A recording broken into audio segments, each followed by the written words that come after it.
Szczęść Boże. Na drodze, którą idziemy, myślę, każdy z nas w pewnym momencie trafia do piwnicy. Czyli trafia do miejsca, w którym nie ma światła, a jeżeli jest światło, to ono jest jakieś sztuczne. Do miejsca, w którym jest mało kolorów, w którym prawdopodobnie niezbyt przyjemnie śmierdzi. Do takiego miejsca, w którym chcemy się schować. Nie chcemy po prostu wychodzić na zewnątrz. Nie jest nam tam zbyt dobrze, ale nie mamy żadnej ochoty, żeby jakoś wychylić głowę z takiej kryjówki. Do takich miejsc trafiamy wtedy, kiedy nam się zdarzają grzechy, wtedy, kiedy doznajemy jakiejś słabości, często wtedy, kiedy doznajemy jakiejś krzywdy albo kiedy sami ją wyrządzimy. To są takie miejsca, w których się chowamy przed sobą, przed ludźmi i też pewnie przede wszystkim przed Panem Bogiem. Jeżeli w trakcie drogi taka piwnica nam się zdarzy, to myślę, że bardzo jest nam potrzebny jeden werset z 3 rozdziału listu do Efezjan. To taki moment, gdzie święty Paweł, kiedy opisuje to, co wydarzyło się w Jezusie Chrystusie, gdzie pisze o tym wszystkim, co On dla nas zrobił, mówi, że w Chrystusie mamy śmiały przystęp do Ojca. Bardzo lubię to słowo śmiały, które tam jest. To jest słowo, które dla każdego człowieka, który jest w piwnicy, który nie ma ochoty z niej wychodzić, słowo, które jest bardzo potrzebne. I chciałbym, żebyśmy dzisiaj przez chwilę z tym słowem śmiały posiedzieli. Ten śmiały przystęp do Ojca jest nam o tyle potrzebny, że zazwyczaj człowiek, który jest w piwnicy, to jest tam w pewnym momencie zmagania.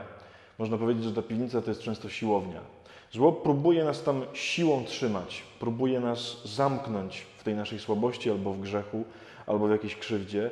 I to, czego nam najbardziej potrzeba, to takiego śmiałego uwierzenia w to, że mamy wtedy, kiedy jesteśmy tam zamknięci, niewiarygodny przystęp do naszego Boga. Święty Paweł doskonale to pokazuje, posługując się tym samym słowem greckim parezja, czyli śmiałość, kiedy w drugim liście do Koryntian, w 3 rozdziale, porównuje to do relacji Mojżesza z Bogiem. Otóż mówi, że Mojżesz wychodził zawsze ze spotkania z Bogiem, które przecież było niezwykłą bliskością, z zasłoniętą twarzą. I mówi, że my, w przeciwieństwie do Mojżesza, mamy śmiałość patrzeć z odsłoniętą twarzą. A zauważcie, że relacja Mojżesza z Bogiem to było coś niewiarygodnie intymnego. Święty Paweł pisze, że to, co zrobił dla nas Chrystus, to jak nam otworzył drogę do Boga, to jest absolutnie nieporównywalne, nawet do czegoś tak bliskiego, jak miał Mojżesz z Bogiem. Przy tej śmiałości, którą dał nam Chrystus, tamta bliskość Mojżesza z Bogiem to było wręcz zasłonięcie, to było wręcz zamknięcie. A to znaczy, że jeżeli jesteś w piwnicy, jakakolwiek to jest piwnica, to powinieneś śmiało patrzeć w oczy Bogu i u Niego szukać natychmiast ratunku. Na czym polega to śmiałe stawanie przed Bogiem? Mianowicie to greckie słowo, ono oznacza dosłownie mówić otwarcie wszystko. Otóż człowiek, który w śmiałości staje przed Bogiem, to tak naprawdę wylewa przed Nim całe swoje serce. Niczego nie zamyka. Jakkolwiek to jest wstydliwe, jakkolwiek to jest grzeszne, jakkolwiek ten człowiek sam potępia siebie, to wylewa wszystko przed Bogiem. Jest taka piękna scena w pierwszej księdze Samuela, gdzie Anna, która nie może mieć syna, jest bezdzietna, idzie do świątyni, do Shilo i tam się modli.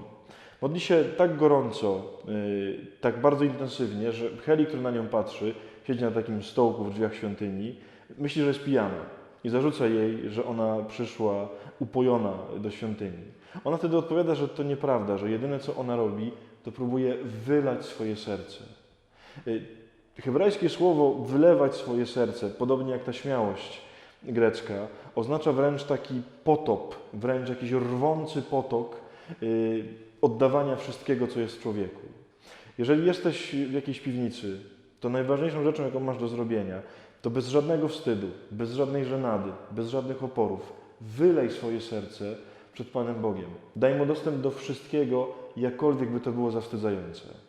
Jeżeli na taką śmiałość się odważymy, to Chrystus odpowie nam z nieporównywanie większą śmiałością, która się w nas objawi. Są takie 2 miejsca u świętego Pawła w jego listach, gdzie on tego słowa używa właśnie w odniesieniu do Chrystusa. Otóż pisze, że jeśli Chrystus do kogoś przylgnie, kiedy mu damy taki śmiały dostęp, to wtedy Jego boskość, Jego obecność, Jego świętość w sposób niezwykle śmiały objawia się w nas. I tam Paweł nawet pisze, że ona się objawia zarówno w życiu, jak i w śmierci. A znaczy, że we wszystkim, co nam się dzieje, może zajaśnieć chwała Boża z ogromną śmiałością, jeżeli tylko my się odważymy na taką samą postawę względem Niego. Drugie miejsce to w liście do Kolosan. Tam święty Paweł pisze o tym, że Chrystus, kiedy pokonuje nasze grzechy, pokonuje nasze demony, to je w niezwykłej śmiałości wyprowadza z nas w triumfie, tak jakby chciał pokazać, że zwyciężył. Na naszą śmiałość, na takie oddawanie Bogu wszystkiego, co się w nas dzieje, bez względu na to, gdzie jesteśmy, nawet jeżeli to jest najciemniejsza, najbrudniejsza i najbardziej śmierdząca piwnica, na taką śmiałość Bóg odpowiada swoją śmiałością. Myślę, której niezwykle potrzebujemy. Więc to, czego nam potrzeba, to w sposób niezwykle śmiały stawać przed Bogiem.